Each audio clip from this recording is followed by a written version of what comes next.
தேசிய மக்கள் சக்தியினரின் மனதில் மாற்றங்கள் ஏற்பட்டு அவர்கள் தமிழர்கள் நலன் சார்ந்து செயற்படுவார்கள் எனில் அவர்களுக்கு தமிழ் கட்சிகள் ஆதரவு அளிக்கும். அதற்காக தமிழ் மக்கள் நேரடியாக சிங்கள கட்சிகளுக்கு வாக்களிக்க தேவையில்லை. இதனை நான் இனவாதியாக கூறவில்லை, ஒரு இனப்பற்றாளனாக தமிழ் மக்களிடம் கோருகிறேன் என தமிழ் மக்களின் கூட்டணியின் மான் சின்னத்தில் முதன்மை வேட்பாளராக போட்டியிடும் சட்டத்தரணி வி. மணிவண்ணன் தெரிவித்துள்ளார்.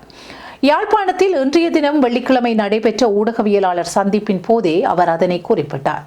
கடந்த 10 வருடங்களுக்கு மேலாக தமிழ் மக்களை ஏமாற்றி அரசியல் செய்தவர்கள் மீண்டும் தமக்கு கால நீடிப்பு கோரி தமிழ் மக்கள் ஆணையை கேட்டு நிற்கின்றனர்.